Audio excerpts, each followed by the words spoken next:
Welcome and good morning, everybody. Excellent to be with you this morning. Thank you for choosing to make us a part of your day every single day. We are live right now on Periscope, YouTube, Facebook. However you're watching us, we appreciate you being here, and we are always trying to expand the show as much as possible right here, all your live local news as quickly as we can get it to you. And speaking of that, as always, local news takes priority here. Jefferson County, there's some news coming out of there that I've actually seen surprisingly little buzz about.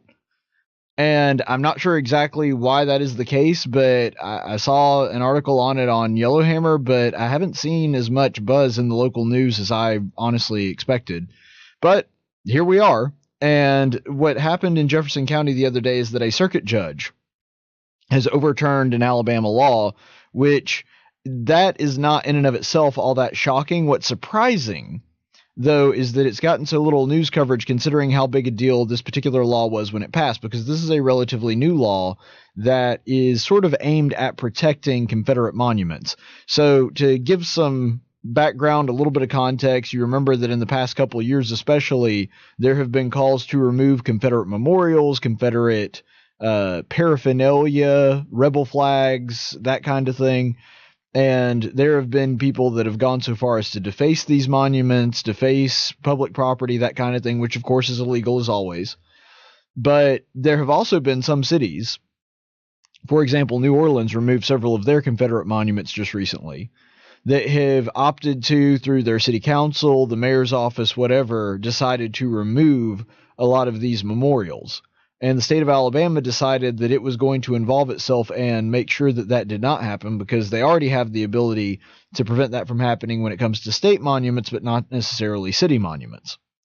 And so this is why they came up with a law that basically makes the city have to ask permission before they remove a monument that is over a certain amount of time that has been there on city property. So the city has to go to the state to remove city property from city property.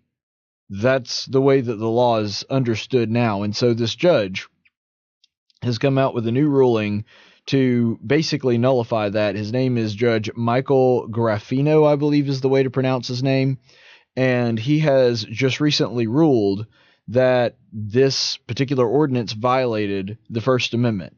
Now, I want to parse through this because I don't know that his rationale was necessarily sound.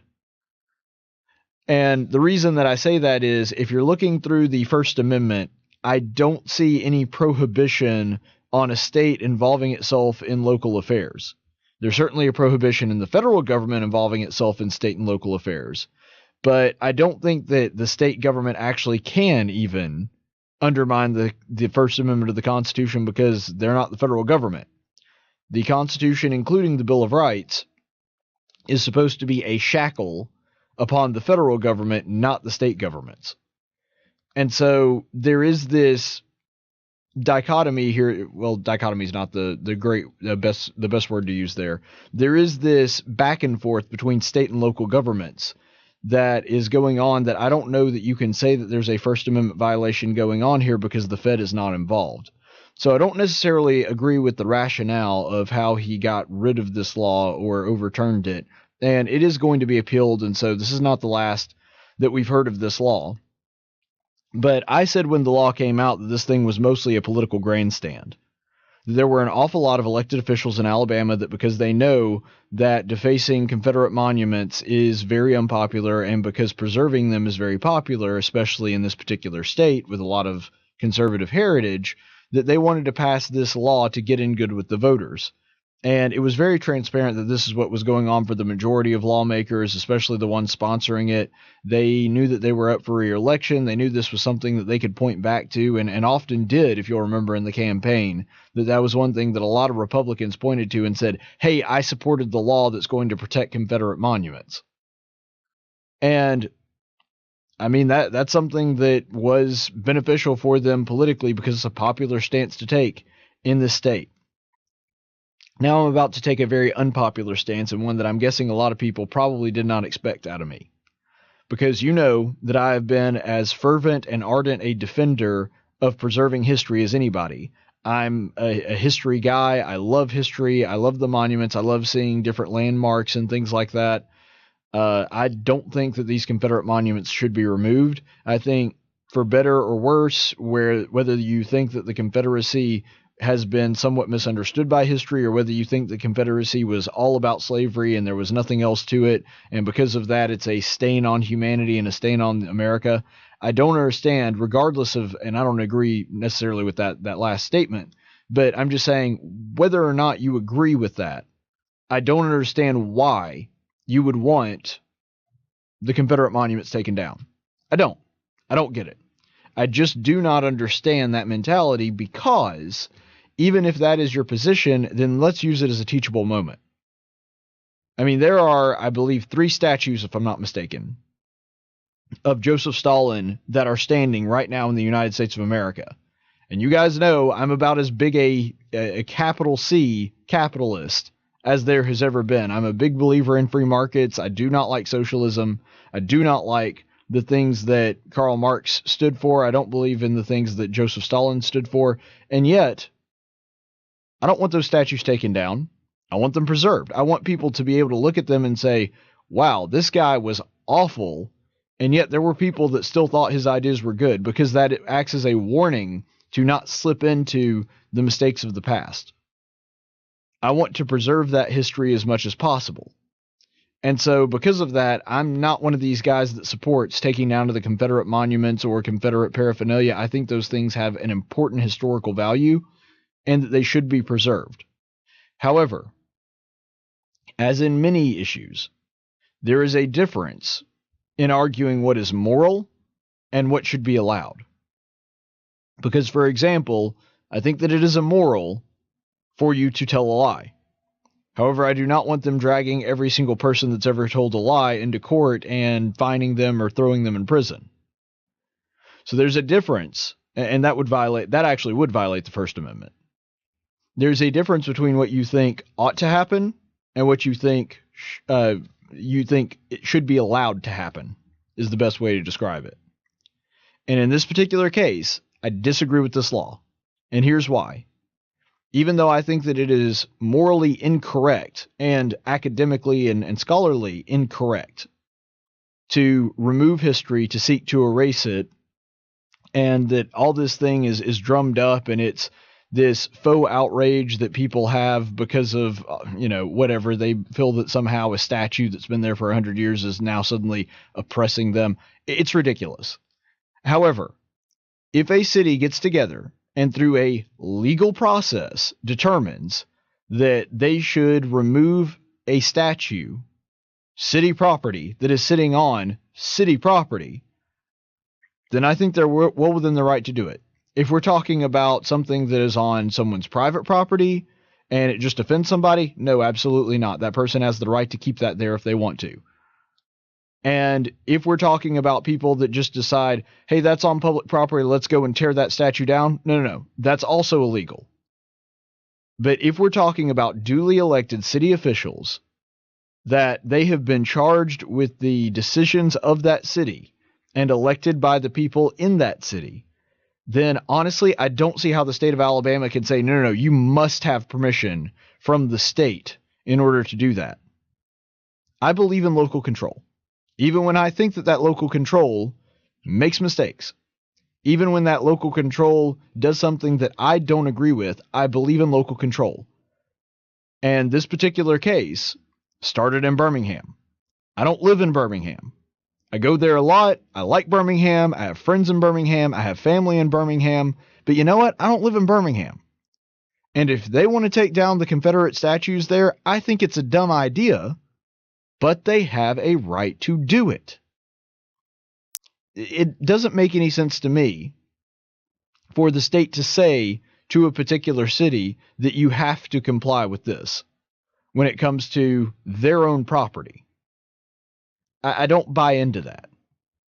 I actually had one guy, and I knew that a firestorm was coming. I knew that there were going to be people that usually agree with me that were going to really oppose me because they, I'm with them on the morality. I'm with them on that issue. But morality and legality are not the same thing. And I do believe these cities have a right to remove the statues if they feel that it is in the best interest of their citizens. because you always have to reverse it and think about it from the other way.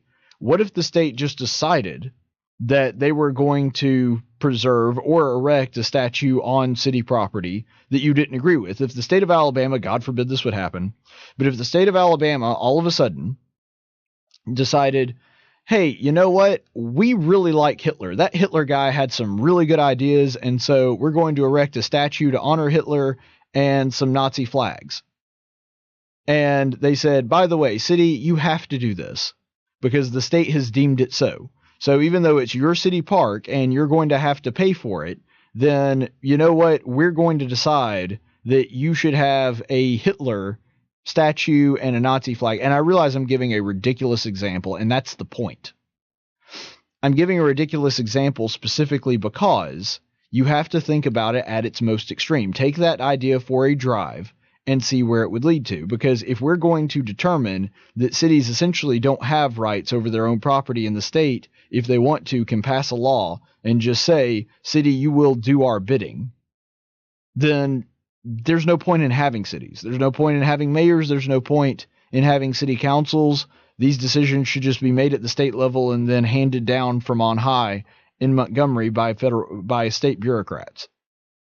But that's not the way our system is supposed to work. Any decision that can be made at the local level should be made at the local level. There's some things that the cities obviously cannot handle by themselves. And because of that, for example, the state trooper system. Yes, Alabama needs to have a statewide organization that handles that. And the same thing goes for the federal government. There are certain things that involve things like interstate commerce, immigration and naturalization that the federal government has to do because it would be a mess if each individual state tried to handle it on their own. And it would also violate the rights of the other states if they did. And so there are certain very limited in scope situations where a higher form of government must take action. They must be the ones that run a system. But the idea that the state of Alabama ought to be telling cities what they can and cannot have, or what they can and cannot remove from their city parks, to me is a violation of the principles of federalism. And that's why I actually oppose this law. Not sure if this judge's idea about the First Amendment rights being violated is the best way to get there. I'm not sure that I necessarily agree with his rationale, but his overall idea that the state should not be telling the city what to do, that I actually agree with. And I know that that's an unpopular opinion to take in the state that I am, but I think that that is the correct method.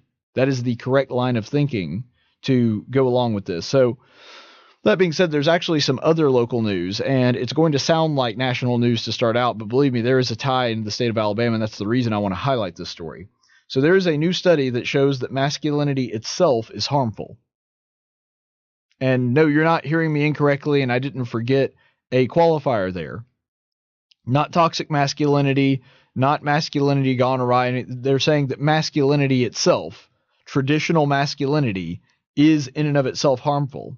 And this study was drafted and worked on by Ryan McDermott, who was sort of the head guy on this, who is a psychologist at the University of South Alabama.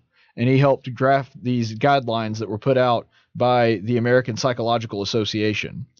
And just to give you an idea of some of the things contained within this report, here's just we're going to read a few excerpts from this particular guideline. So the American Psychological Association writes, "The main thrust of the subsequent research is that traditional masculinity, marked by stoicism, competitiveness, dominance, and aggression, is, on the whole, harmful." Okay, well, there's a couple of things here. First of all of those things can be done correctly. And when they are done correctly, they're actually very beneficial. Let's go through them. Stoicism. What they're talking about when it comes to stoicism is not giving into your emotions and impulses at every single turn. That's what stoicism really is that you don't necessarily follow your first instinct, your first impulse. You think through a problem, and without jumping to your emotions at the first sign of an emotion being there, you actually try to solve the problem without going to your emotions. It's actually a call to logical thinking. Now, granted, there is a extreme that you can go to where that's not good, to where In other words, you ignore emotion altogether and try not to have any emotion. You have no sympathy for other people, that kind of thing. And so, yes, that can go awry. But as far as stoicism itself, stoicism is actually a good thing in the fact that men are not as emotional as women, and that we do tend to think clearly, more clearly in pressure situations. Again, I'm using generalizations here. This doesn't mean that every man is like this and every woman is not like this. I'm using generalities here. But stoicism is actually something that can be a really good thing, especially in high pressure situations or when it comes to decision making. Competitiveness. Everything that you're seeing around you right now, I would guess, especially if you're watching this internet broadcast, is the result of competitiveness. In fact, I am competing against other broadcasters right now, and I'm trying really hard to make this a good show because I know that there are other people also trying to do good shows out there. I imagine if you're at work right now watching this, that you are competing against other businesses, if you happen to work in the private sector, to try to get business away from them. Competitiveness is a good thing. It advances society as a whole. It advances you personally. You have to improve and get better in order to succeed.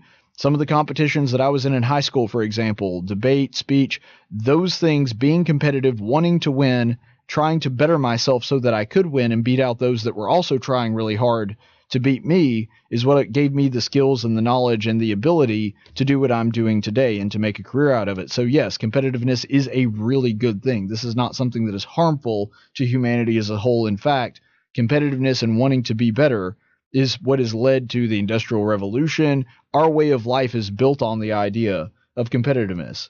All right, so dominance and aggression. Dominance is good in a sense. And when I'm not talking about oppression.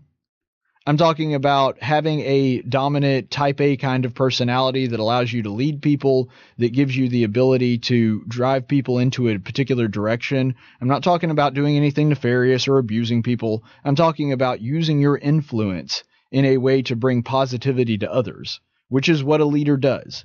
He influences other people, and he motivates them to move in a certain direction. Sometimes for his benefit, sometimes for the benefit of the group, but nonetheless, dominance can actually be a good thing. We have to have a structure in order to order society, to order businesses, and to order even the family. In the household, there is a reason that there is a hierarchy that is involved there. And so dominance, submissiveness can be a good thing, and everybody has to do both at some point in their life. Everybody's got to be a leader at some point. Everybody's got to be a follower at some point. And it is the very wise man that understands that sometimes it's best to lead, sometimes it's best to follow, and to understand when those situations are. And then aggression. Look, aggression is a very good thing when channeled correctly. You guys know, I'm a martial artist. Studied Taekwondo for about 4 or 5 years. And one of the very first things that they teach you is how to channel your aggression. The reason that your first day is usually teaching you blocks and defensive moves, and you don't really get into offense until a little bit later, is because they're wanting to teach you to control your body and to control your emotions and control your aggression. Because aggression, when used correctly, can be used to defend yourself, can be used to defend others, can motivate a man to take up a cause that can benefit others or society as a whole. It also can lead to righteous indignation, which leads men to correct injustices and immoralities. And so aggression can be a very good thing when used correctly. Obviously, when aggression is used incorrectly and it hurts other people, then that's bad. But you're saying here that aggression in and of itself is bad. And that goes to their larger point, saying that traditional masculinity is, again, their words, not mine, on the whole, harmful. No, they're not. You can come up with scenarios with any of these traits that you've just listed to explain how they can be used correctly and can be used to people's benefit. So we go a little bit further in this report.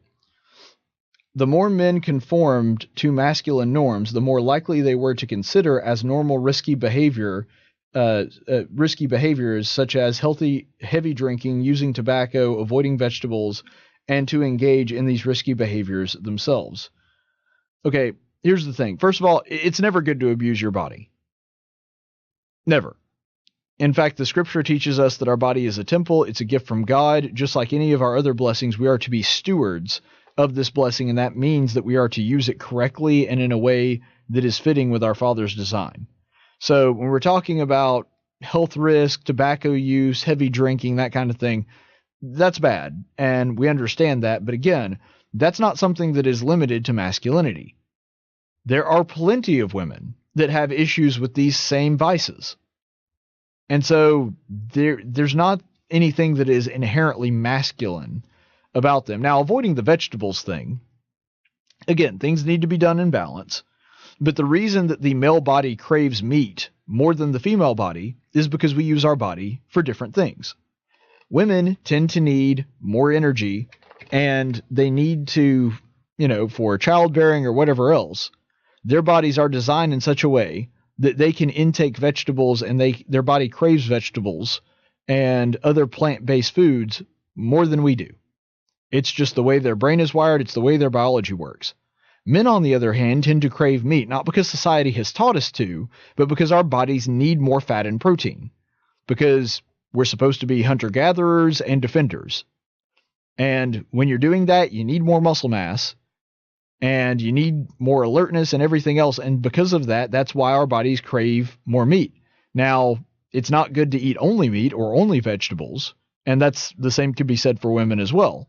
But my point in all of this is they act as though just because the male body needs more protein and thus craves more meat, that this is somehow attributed to people that only eat meat, never eat any vegetables, and live a very unhealthy lifestyle.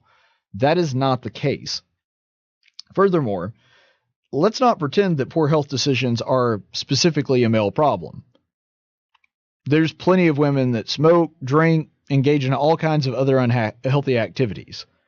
And so let's not pretend that it's only a male problem. And another thing, too, there is this unfortunate hesitancy to talk about men in the positive sense, and this is sort of an outcropping of that. One of the things that it mentions in there is for them to engage in risky behavior. Well, risk that is unnecessary is certainly bad. If you're taking risk just for the sake of taking risk, if you're a thrill seeker, then that's not necessarily healthy. But risky behavior can be a very good thing. For example, there are guys out there that quit college and started a business in their parents' garage and built one of the greatest tech companies, one of the most wealthy companies in the world right now. One of those guys' names was Bill Gates. He took a very risky move in just not going to college, not relying on anybody else, just had an idea, thought that he would start it on his own, and he did. And now he's one of the wealthiest men on earth. And other people's lives have been enriched because the Windows operating system has helped so many people. And you could go down the list. There's no telling how many entrepreneurs I could give. J.C. Penney. You could go with John D. Rockefeller. I mean, there's Henry Ford. You can go through the list of all these innovators. How did they become innovators? Because they took risk and did things that were not necessarily sure things. Risky behavior leads men to make a better society. Risky behavior leads us to explore the unknown. It encourages us to defend the innocent, to stick our necks out for other people. And so the idea that risky behavior in and of itself is bad is patently false. And you would think that the American Psychological Association would know that, but apparently they do not. So here's another little excerpt from it. Transgender issues are at the forefront of the cultural conversation, and there is an increased awareness of the diversity of gender identity. It's no longer just the male-female binary. Okay, so here we actually get to the point of all this. We get to the underlying thing that they're really trying to get to, which is they don't like masculinity, they don't like men. That's really what all this boils down to, is that they don't like men, and they don't like men that act like men, and because of that, they're saying that masculinity on the whole is harmful. And the reason that they're saying that, the reason this is taking place, is because they want to break down this idea that men and women are different. Which is ironic because they just spent an entire article telling us how men engage in behavior that is not attributed to women, or at least not in their mind, and saying that, okay, well, these are all the ways that men are toxic and men are bad and masculinity is bad. By the way, masculinity is not a thing. Well, why did you spend the whole freaking article talking to us about masculinity if you don't believe that men and women are a thing. This is the thing that is so funny when talking to people that are transgender activists, is that inevitably, if they try to rationalize their ideas, if they try to explain their ideas to you, they're going to run into conflicts themselves. That's why it's so easy to debate one of them. Because to be honest, you don't have to do that much work to make them look foolish. You just kind of sit there and let them talk. And eventually they're going to run into contradictions. They're going to run it because they're not operating from a place of logic. And so this guy who wrote this article from the University of South Alabama basically spends an entire article explaining to us that men are bad and masculinity is bad and traditional masculinity is bad and all this other stuff, and keeps going on and on and on about it. And then he gets pretty close to the end of it and he's like, oh, and by the way, it's not just male and female. There's all kinds of different stuff. And you know, men and women, that's just a social construct. Well, if men are just a social construct, then masculinity doesn't exist. If that's the case, then what you're talking about is just bad behavior. That's not masculinity. If masculinity and femininity are just things that we made up and they're not real, well, then you're arguing against something that doesn't exist. And it's a really, really strange way to end this whole thing. And of course, you know how this ended, because they couldn't do this article without hitting the entire spectrum of intersectionality. So they say this at the end: boys and men in color are dealing with the hurts and struggles in ways that are consistent with masculinity. Yeah. You know why? Do you know why boys of color, as they call it, I would just say people that aren't white, do you know why they're struggling with that? Because they have a higher rate of absent fathers. And I know that that's an uncomfortable subject to talk about, but if you're looking at statistically, it's just the truth. That even though it's a growing problem in the white, for white people as well, if you're looking at quote unquote boys of color, if you're looking at minorities, the reason that they're struggling more with masculinity is because they don't have male role models in the house. I had a good friend, and I think I can talk about this now because it's several years ago, and she doesn't even work at the school anymore. Wound up moving somewhere else because her husband got a job in a different part of the country. But I had a good friend that was a teacher, and she taught first graders in the Montgomery school system, and had about, I think she said about 18 or 20 kids. And she said that out of all of those kids, not a single man in their family had a job, because she was doing a lecture and talking about jobs to these first graders. And she had to explain what a job was, first of all. And every one of the kids that she asked, as she went around the room, and she wasn't doing this to prove some political point or anything, this was just part of her lesson. She said that not a single one of them had a male in the house that worked. There were some that had men in the house, but everyone that had a job was either a mom, an aunt, a grandma. None of them had men in the house that actually worked, which means that they did not have men in the house. They had boys in the house, if they had any male people in the house with them. They did not have a man that would teach them to be responsible, to care for their family, to provide for others. And that really is tragic. And this was a largely minority group of kids, as you can imagine. And so it really is sad that what is being prescribed here is that masculinity itself is toxic, and then it's talking about the problems that are hit hardest with quote-unquote boys of color, and they don't even realize that the problem is a lack of masculinity, not an abundance of it. If we had fathers in the homes teaching children the way that they are supposed to act, because here's the thing, no boy can become a man without a man showing him how to become a man. Now, that can come in different forms. Doesn't necessarily have to be a dad. It can be a very responsible older brother. It can be a minister. It can be a teacher. It can be a coach of some kind. There are a lot of different ways that can go, but the point is, boys cannot become men unless a man shows them how to be a man. And because of that, there are a lot of the boys that, without the father, who's supposed to be the primary role model in their life, and I understand that, sometimes circumstances happen and men can't be present. I in my family, we had a guy that died when his son was very young, and because of that, he was mostly raised by his mother and his grandparents. And that's fine, because he had a strong male role model in the house to show him the way to be a man. But the point in all of that is, if you're looking at all these homes that are devoid of male influence, and then you're noticing that there is a problem with masculinity, what you're actually saying is that there is a lack of masculinity, not an excess of it.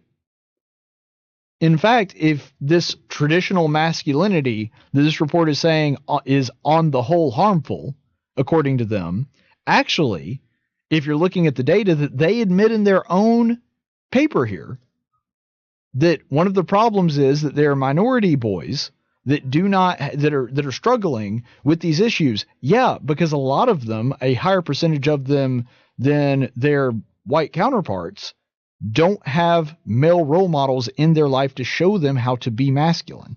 And so the irony in this whole thing is that this problem would be largely fixed if there was more masculinity, not less. Because being male is not inherently evil, even though this is sort of the idea that this paper is trying to drum up. We actually need more men that are responsible, loving, care about their wives and their families. That would be something that largely resolves this problem. Getting rid of masculinity or treating men and women as though they are interchangeable, that's not doing anything to fix it. We've tried that for a really long time. Guess what? It doesn't work. It just doesn't work. And the facts and the statistics bear that out. So, sort of on the heels of this, and I don't think that this is actually connected, so I don't want to give the wrong impression, but there's also a Gillette ad that kind of comes on the heels of this particular report being put out. And I don't think that the Gillette people read this report as like, oh, we should make this ad this way now. So I'm not saying that. I'm just saying it is highly coincidental that we happen to be talking about this and trying to have this conversation when Gillette puts out an ad kind of lending itself to this same idea. So we'll go ahead and watch this. It's about a 2-minute Gillette ad about making men better. Bullying. The Me Too movement against sexual Toxic harassment. masculinity. Is this the best a man can get? Is it? We can't hide from it. Sexual harassment is taking over. It's been going on far too long. We can't laugh it off. Who's the daddy? What I actually think she's trying to say. Making the same old excuses. Boys will be boys. Boys will be boys. Boys will be boys. But something finally changed. Allegations regarding sexual assault and sexual harassment. But she says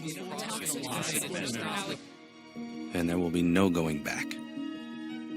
Because we believe in the best in men. Men need to hold other men accountable. Smile, sweetie. Come on. To say the right thing. To act the right way. Bro, not cool. Not cool. Some already are. In ways big Yo, men. Oh, shit. and small. I am strong. But some is not enough. It's not how we treat each other, okay? Okay. Because the boys watching today will be the men of tomorrow.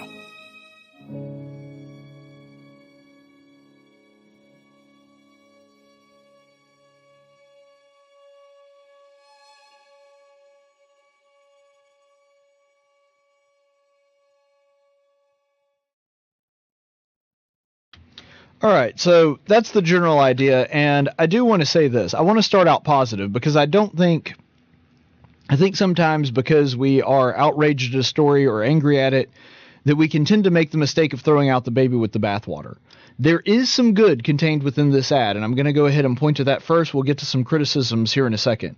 But there is a real truism in this message, and you're seeing a little bit of what I was just talking about, whereas boys do need good male role models. And we saw in that particular video that there are several times where a boy is doing something and a man steps in and explains, hey, this is how you should do. This is how you ought to react. And that's not necessarily a bad thing. And that, in fact, that's a very good thing. And so there are a lot of good things actually contained within this ad. Because, like I said, boys are going to stay boys perpetually for the rest of their lives unless there is a man there to instruct them how to be a man. And boys, by their very nature, are selfish, aggressive, and tribal. Not to say that, girls aren't inherently selfish, but just in very different ways. And they tend to be more of communal creatures, and because of that, they want to branch out a little bit more and tend to be a little bit less selfish.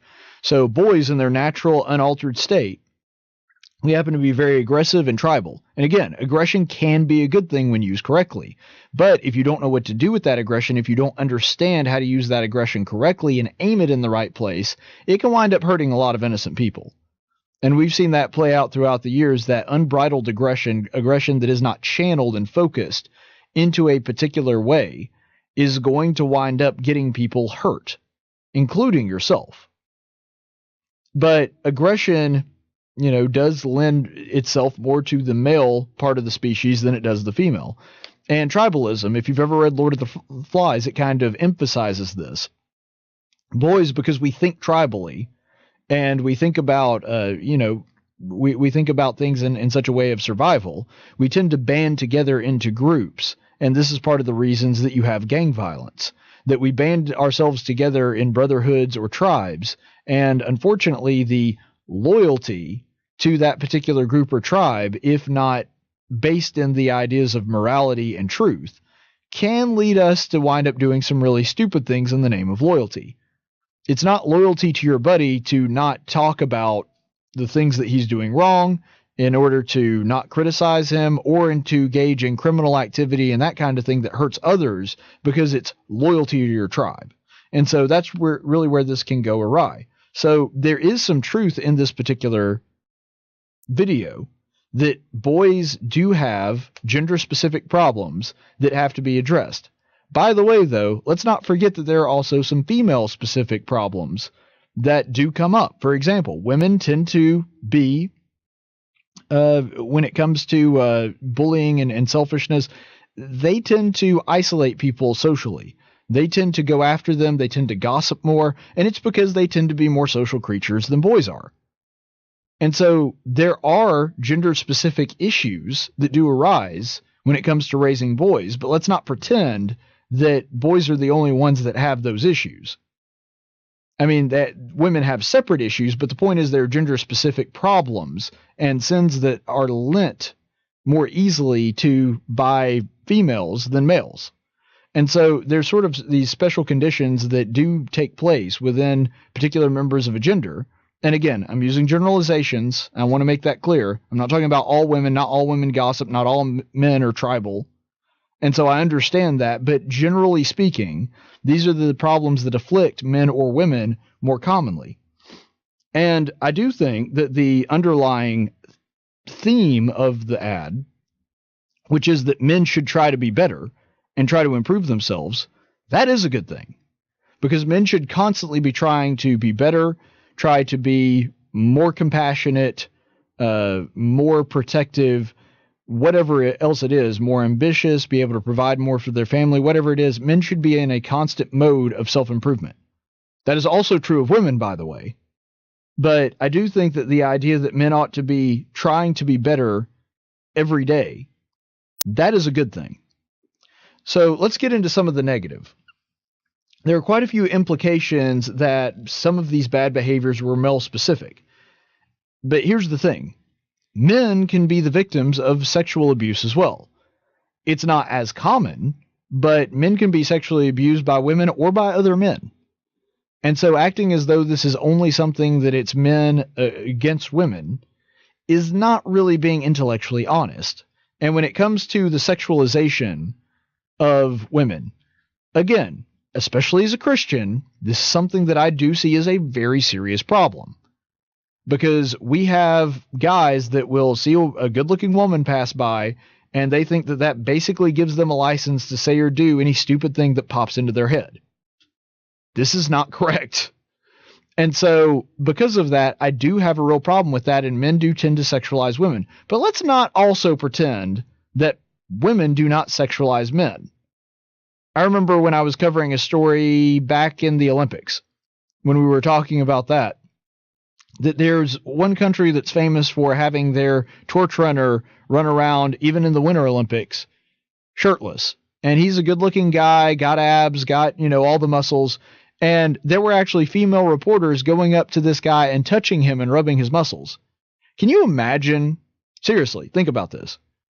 Can you imagine if a male reporter went up to a female athlete and went on for 2 or 3 minutes, which they did in this segment, about how attractive she is, and then went up and got a handful of boob?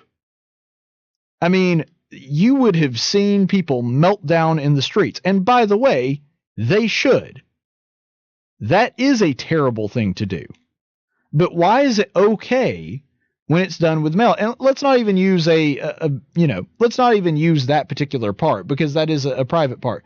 If you had a male reporter going up and feeling a woman's stomach or feeling her legs or something like that, that would be seen as sexual assault, and it should, but there is a blaring double standard there. And we act as though because men are more prone to sexualize women, that the sexualization of men never occurs. It's a problem with both genders. It's a little more prominent on the male side, I'll grant you, but let's not act as though sexualization of others is exclusively a male problem. Furthermore, violent bullying is actually on the downturn. If you're looking at studies that have been done recently, violent bullying, in other words, a kid beating up another kid, those things are actually on the downward swing, and they're actually being reduced. You know what's on the upswing? Cyberbullying and social isolation, which primarily happens to girls. This is according to a study that was done in the UK. You can look at all of the statistics. You can look at all of the background on an article by the Guardian that I posted on my Twitter feed at Tactics Radio if you want to follow me. Anyway, looking at that particular issue, girls actually are on the rise when it comes to bullying, and more girls are bullied than boys, and more girls are being the bullies more so than boys. And so they act as though bullying is a exclusively male problem. No, our bullying is more obvious, because obviously if you see somebody that has a black eye, you know that kid has been beaten up by another kid, if that happens to be where he got the black eye and it's not an accident. But you can't necessarily see that when a bunch of girls torment somebody online. And so because of this, and it's really important to understand this, we keep acting as though bullying is exclusively a male problem, but actually, if you're looking at it, especially in recent years, it's been a far bigger issue with women. It's been a far bigger issue with young girls backbiting and attacking and gossiping with one another. And again, I'm not trying to point this out to say that all women are evil or give this generality. I'm just saying that we act as though only males have these gender-specific problems, when the truth is, especially when it comes to bullying, females actually have a larger bullying problem than men do. And yet, nobody ever talks about toxic femininity. Nobody ever talks about, oh, well, women are evil and femininity on the whole is harmful. You're not seeing that come out from the American Psychological Association. All you ever hear about is toxic masculinity. These bad traits are not attributed to masculinity. These are just bad behavior. And when we say that, well, it's toxic masculinity, we are implying that there is something wrong with masculinity in and of itself. And yet you never hear anybody talk about toxic femininity, even though there are certain problems and certain sins that women are more prone to than men. And so let's not call it toxic masculinity or toxic femininity. Let's just say it's bad behavior. And yes, maybe these sins or bad behavior or whatever you want to call it does lend itself a little bit more to one gender than the other. But that does not mean that it is a outgrowth of their masculinity or femininity. In fact, it's the exact opposite. When men go out and attack other people physically in a violent way, that is a lack of the masculine instinct to protect others. And so actually more masculinity would be a good thing, would be a solution. We act as though we're taking masculinity to its logical extreme and that results in toxic masculinity. No. If you had more masculinity, that would actually get rid of the behaviors that they're criticizing here. And the same is true for femininity. Women are supposed to be compassionate and caring and comforting and nourishing. And when they go into gossiping and backbiting and social isolation and all these other things, that's actually a betrayal of their femininity. That's a betrayal of the way God intended women to act. And the same could be true for men. And so here's the issue that we're getting into. We're acting as though femininity and masculinity taken to these extremes are what's bad. No, it's actually a lack of that is causing the problem. And the reason is because toxic masculinity was always designed as a thinly veiled attack on masculinity as a whole, which we just saw, because we have confused really what being a man actually means. Because real masculinity encourages men to protect the weak, especially women. Especially women when the wolves show up at the door and they want to attack them for sexual reasons or whatever else. The masculine man is not the one going after the woman. The masculine man is the one protecting her. It's a boy, an immature person, that is the one chasing tail. And it is the real men that are the ones that actually protect them. Real masculinity also includes providing for others and being proud of your work. And so that's also going to keep men out of trouble. If they're proud of their work, they want to play by the rules, they want to accomplish something that others can be proud of and give them acknowledgement on. And so it's only a boy that ignores those responsibilities. Real masculinity also encourages loyalty and fidelity to a greater cause. So whether that's your marriage and being loyal to your wife, whether it's your family and being loyal to your children, or it's something greater like your spirituality and being loyal to your God or loyal to your country that encourages you to go out and sacrifice and protect those that are at home, whatever it is, real masculinity leads you to protect others and to provide for them and inspires a loyalty in yourself and others. That's what real men do. Cowards and boys are the ones that will betray their friends when it suits their interest. And so again, more masculinity would actually resolve the issues that we're talking about. Because sexual assault, violence, and sexualization of others, those are the actions of the ignorant and the ones that do lack masculinity on the whole. And so this whole thing is just they're trying to associate bad behavior with being a man, and that's not necessarily true. And that's the only problem I have with this ad, is that while there's some truth underlying it, and part of it is true, the overall message seems to be that men in and of themselves are bad, and the way that we become better is to be less masculine. No, the truth is you actually need to be more masculine in order to accomplish the things that they're talking about. Let's go ahead and go to the phones. Let's go to John from Millbrook on line 1. Good morning. Good morning. Yeah, this thing is obviously ridiculous in the progressive side that wants to make everyone a situation where there's no difference between men and women.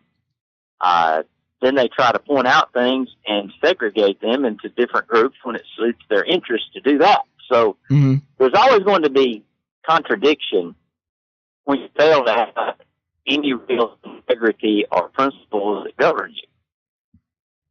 Don't you think? Because I think that this situation, for example, they're trying to, I suppose, make men look terrible, which is the idea behind it, and doing some half-truths like you talked about. But they don't want to ever get into a situation where they can't protect a group. You know what I'm saying? Right. Well, they have to have that. Well, see, and that's the thing. They see themselves as being... Well, I don't know how they see themselves, but I know that from this ad, there is this implication that men are the ones engaging in bad behavior. For example, one of the things that they do and they show in this ad is these two boys roughhousing. And then an adult male comes along and he says, no, we don't treat people like that. Well, here's the thing. Roughhousing is not in and of itself inherently bad. In fact, constantly suppressing male aggression is only going to lead to it exploding and going wrong somewhere else. Men need to be able to roughhouse with each other when they're younger, and so they can learn where that limit is and learn not to hurt people in the future. Because if you have a kid actually beating somebody up, there's no man that's going to sit there and go, oh, well, boys will be boys, while the kid's beating the other one to death. But if they're just goofing off and playing, I mean, yeah, just let them scuffle around a little bit. Well, I know. I think the idea behind it is to get men to the point to try to train them psychologically so they don't ever stand up to a woman. I mean, I think that's part of it. Or don't ever question what a woman has the ability to do or not do.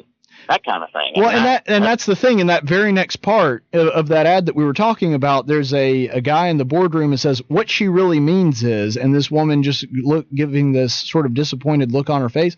Look, men try to explain things or clarify things in meetings all the time. Most of my job is clarifying things for other people.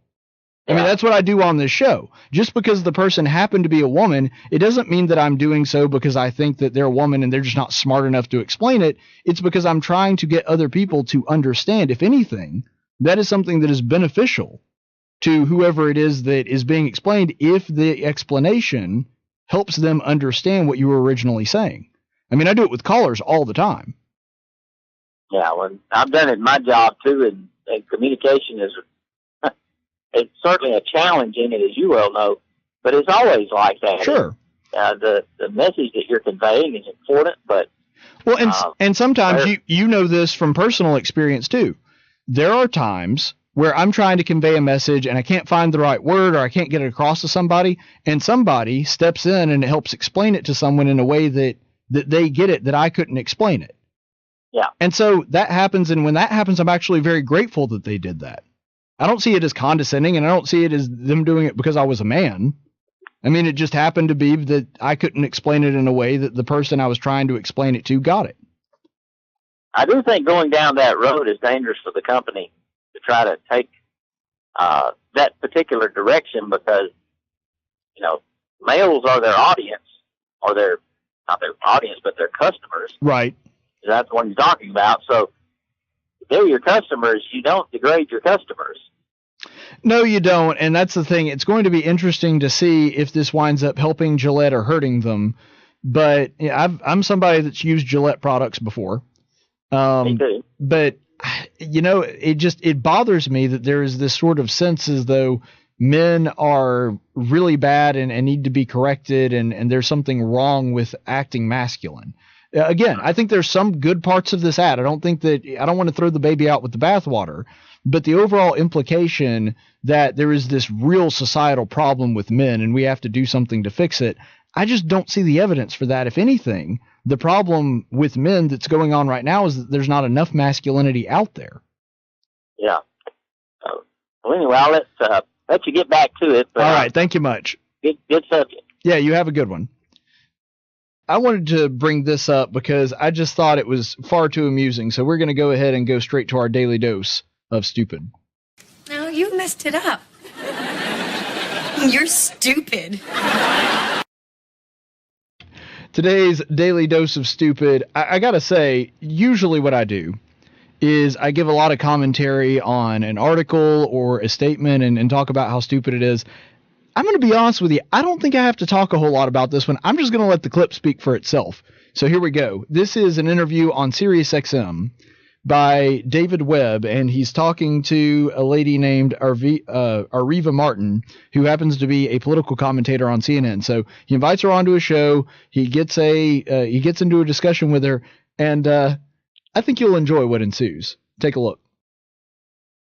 Their primary requirement, regardless of ethnicity, regardless of network, be that they are capable of covering politics. For instance, if you're going to cover political campaigns, sports may not be the most qualified background, and that brings to the point of if people want to get into these fields, regardless of color, I've chosen to cross different parts of the media world, done the work so that I'm qualified to be in each one. I never considered my color the issue. I considered my qualifications the issue. Well, David, that's a whole nother long conversation about white privilege and things that you have the privilege of doing that people of color don't have the privilege of. How do I have the privilege of white privilege? David, by virtue of being a white male, you have white privilege. This whole long conversation, I don't have time to get into it. Areva, I hate to break it to you, but you should have been better prepped. I'm black. Okay, then I stand. See, you went to white privilege. This is the falsehood in this. You went immediately with an assumption. Your people obviously, or you didn't look. You're talking to a black man who started out in rock radio in Boston, who crossed the paths into hip-hop, rebuilding one of the greatest black stations in America. and went on to work for Fox News, where I'm told apparently blacks aren't supposed to work, but yet you come with this assumption and you go to white privilege. That's actually insulting. It is, and I apologize because my people gave me wrong information. They told me the whole white privilege thing is insulting. David, can I apologize and correct the record? I want to apologize. I was given wrong information about you, and I apologize. But based on my color, you were going to something that I was part of, and just to add to it, my family background is white, black, Indian, Arawak, Irish, Scottish. I mean, it's so diverse.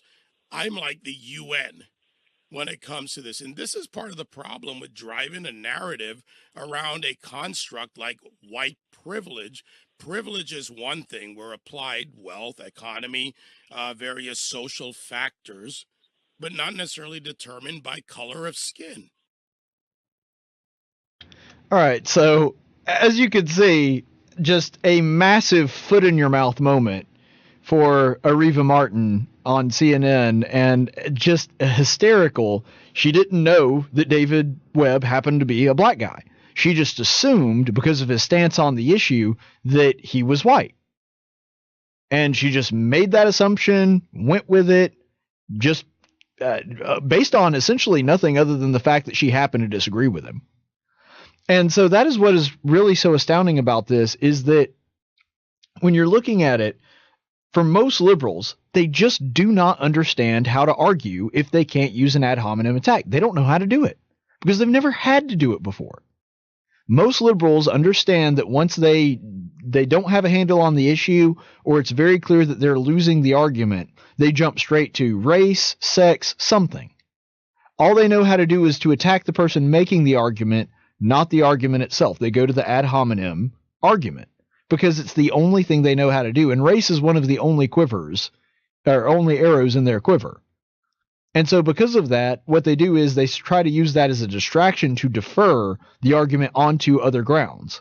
And so instead of arguing whether or not you think that we should have health care for all, for example, you're arguing about whether or not you are a racist. Prove to me that you're not a racist. We're just going to assume that you're a racist and then try to detract if we find out otherwise. Or in her case, if you have quote unquote white privilege, which of course David Webb doesn't because he's a black guy, but if you have white privilege, then that means that you automatically are not going to be able to see the issue correctly. That you automatically, because of your white privilege, can't understand the issue, which is incredibly demeaning and insulting. Because when you're breaking it down, that's what they're saying. They're saying because of your race, you are not capable of understanding this issue correctly. That would be like me saying to somebody, because when you break it down into its basic rudimentary elements, what it is saying is you as a person of this race are incapable of understanding this. Now think about what would happen to me if I, as a broadcaster, had a caller on that was black or, Asian or whatever, and I said, look, I get it. As a black person, you just don't understand economics. And you can't because you're black. And black people don't get economics. I would be fired within the minute. Like, my boss would he would get a call and he would walk into my studio and throw me out right then and there. And you know what? I would understand that.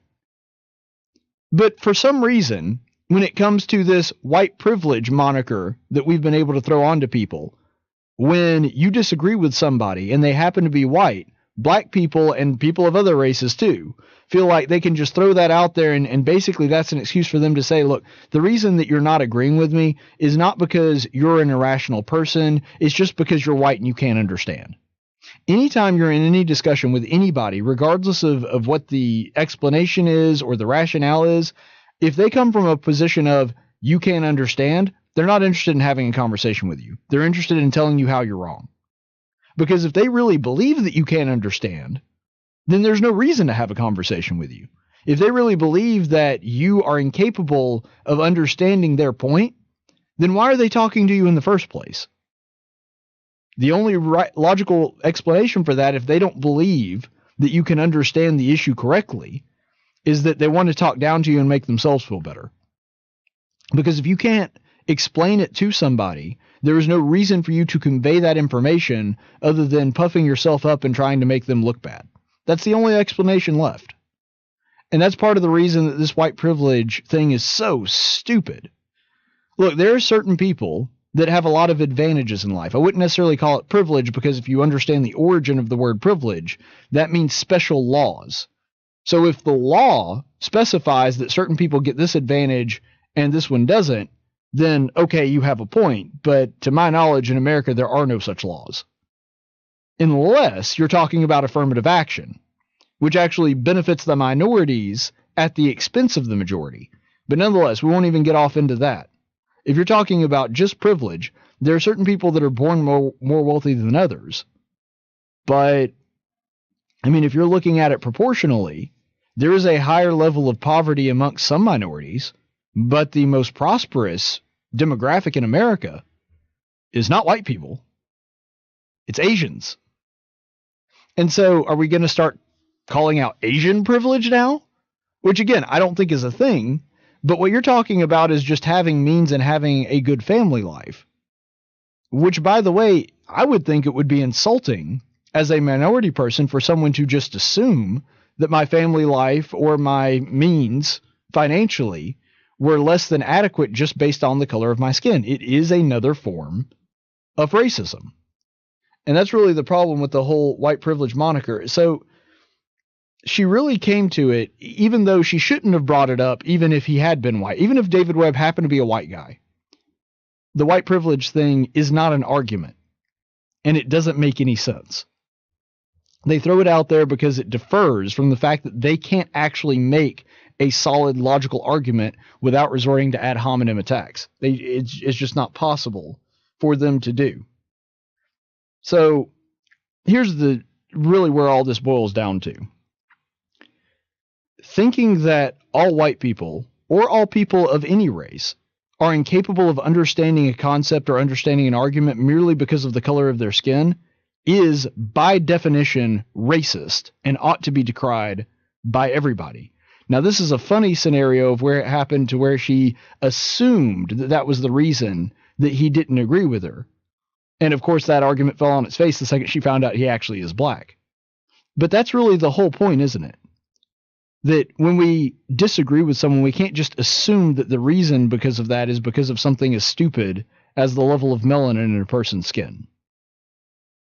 And so we need to be academically more rigorous and more intellectually honest with ourselves and others that we're having discussions with. Okay, let's go on to the chaplain's report.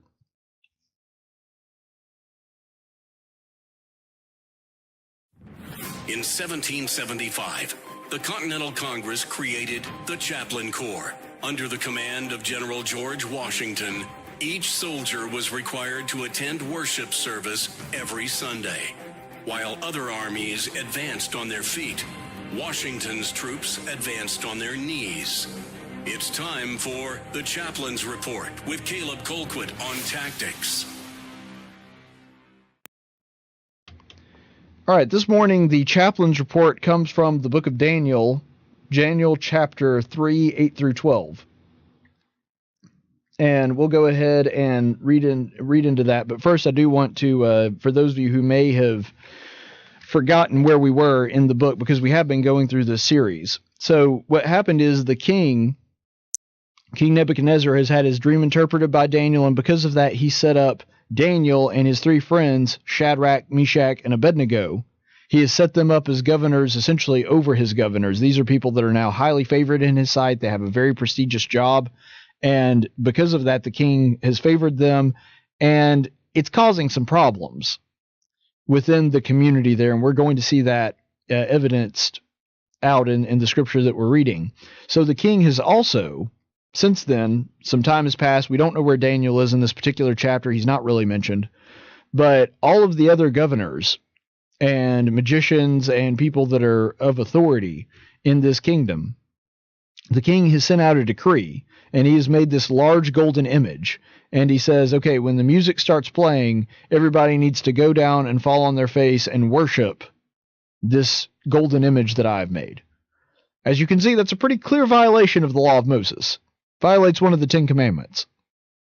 And you do not worship a graven image. And because of this, and because these young men that are Jews living in Babylon understand this, when the music plays and everybody else is sitting there worshiping, they don't. And we're going to see how that plays out here in this verse in Daniel. Wait. There we go. Okay, I almost pulled up the wrong one. There we go. Daniel 3, 8 through 12.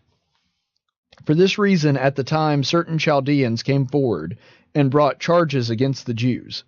They have responded and said to Nebuchadnezzar the king, O king, live forever. You, O king, have made the decree that every man who hears the sound of the horn, flute, lyre, trigon, psaltery, and bagpipe, and all kinds of music, is to fall down and worship the golden image. But whoever does not fall down and worship shall be cast into the midst of the furnace of blazing fire. This certain Jews whom you have appointed over the administration of the province of Babylon, namely Shadrach, Meshach, and Abednego, these men, O king, have disregarded you. They do not serve your gods or worship the golden image which you have set up. And there's a couple things that I want you to notice about that. First of all, they're correct. I mean, you look at what has happened. Shadrach, Meshach, and Abednego have clearly opted to not obey the king's command. The king gave a command. They said, sorry, God's law is more important than your law, and they have decided not to do it. They weren't making a big fuss about it. That's just when the time to go down and worship the image came, they didn't. And notice that it wasn't the king that saw this. It was the Chaldeans that pointed this out. Now, why would the Chaldeans go and tattle, as it were, on these Jewish men that do not worship the image? It's because they were jealous. That's really what it all boils down to. These are the Chaldeans that could not interpret the king's dream. And because of that, the king was enraged and threatened to kill all of them. And yet, despite not being able to themselves, because their gods are not real gods, and because of that have no power, because of that, and Daniel came in and interpreted the dream, and these guys were elevated and promoted. Because of that, these guys are jealous of the position that the Jews have. They're jealous that the Jewish men that are sitting there in their midst have this supernatural power and this God that they worship that they don't. See, they'll kiss the king's rear end and go along to get along and do whatever he says. The Jews don't. They serve a living God whose authority is higher than any man, even somebody like Nebuchadnezzar, who ruled a large portion of the known world at the time. Doesn't matter to them. They still had a determination in their heart to obey God's law. And this is a sentiment that we also need to reflect, that even when powerful men tell us to do something, if it violates God's law, we have a higher loyalty to a greater king. But then, because they did disobey, the Chaldeans saw an opportunity to undermine them and sort of take over their position and have them out of the way. They did it out of no other reason than envy and spite. They did not want these guys in that position of influence, and because of that, they went to the king to go tattle on him so that they could remove the problem. And this is really a lesson that I think we can apply to our own lives as well. Because as Christian individuals, there are always going to be people that are envious of us. There are always going to be people that seek to undermine us, and there are always going to be people that seek to take advantage of the fact that we live by a moral code that they don't. That's always going to be the case. It's the case all throughout the scripture, and it's the case with us as well. There are going to be certain people that, because they know we will not take advantage of others, because they know that Christians are not going to be people that just go along with the crowd to get along, they're going to try to take advantage of that, and they're going to try to use it to undermine us and to hurt us. It's just the way the world works. And it's not fair and it's not right, but that's the way the world operates. And the scripture tells us many, many times that that is how the world operates, and we are to be obedient anyway. Because there are always going to be a group of Chaldeans that seek to bring us down. That's just human nature. And there are always going to be people that are envious of us and our beliefs and our conviction. You know, it kind of, to me, sounds like being a Christian baker or a florist or a county clerk that because we believe in something greater than ourselves, and because we believe in a higher authority, a higher power, that we have to answer to, that there are going to be people that just out of nothing but pure spite want to see us brought down, want to see us suffer, because we have beliefs that we stick to, and we have a morality and a moral code that we live by. Even if it's not about the cake, it's not about the flowers themselves, and they don't really want it, they want to see people brought down. The whole Chick-fil-A thing is a perfect example of that. There are going to be people in this world that want to persecute you just because you're a Christian. But the Bible also tells us to endure and to be faithful and to remember that we serve a greater king that is far stronger than any lawsuit they can bring up. And as horrible as those stories are, I think that it is something that we can be grateful for. As horrible as it would be for somebody like that, and you know that we talk about these stories all the time, to lose their business, or to lose their livelihood, to lose their house, to lose financial stability, all of these things. When we're looking at the story of Shadrach, Meshach, and Abednego, we're talking about their lives. We're talking about a government that just because you wouldn't bow down and worship their God and renounce your own, would burn you to death in a furnace. And so because of that, I really think that we have to keep into perspective that even though we're facing this kind of persecution, and it is horrible, but it's inevitable, that we're actually the lucky ones. Because at least as of yet, there's really nobody in this country calling for Christians to be burned alive because they refuse to bow down to the god of political correctness and secularism. Now that may come one day, but it's not now. But even if it does, we as Christians have to have the moral conviction of Shadrach, Meshach, and Abednego that when the Chaldeans come and they tattle to those in authority and try to get us into trouble and try to undermine us, that our faith remains strong and we do not give into that. Because here's the thing. You notice something about the Chaldeans? Why would they go to the king if they knew that these men were just going to fold and cave and go and worship anyway? If they knew that Shadrach, Meshach, and Abednego, that as soon as the king snapped his fingers and took notice, they said, oh yeah, we'll go down and worship, we'll make it okay. See, if they thought they would have done that, they would have never brought this to the king's attention. The reason that they brought it to his attention is actually kind of a compliment to them, because they knew that these men were strong enough in their convictions that they would refuse to worship this idol. And so in a roundabout way, they actually kind of paid them a compliment, because they understood that their conviction to God was so strong that even if it meant the risk of their own life, that they would not deny their God. Those are some people that we can look to as an inspiration. That even when we do face these kinds of persecutions and people not liking us and all these other things, that they, even to the point of death, were willing to obey God. It's the kind of conviction that, if ever tested, I would like to think that I would have. I don't know if I'm spiritually mature enough to say that yet, and you never know how you're going to react until it actually happens to you. But this is something that each of us should look to as a goal and something to inspire us to be better than we are now. Stay the course, friends.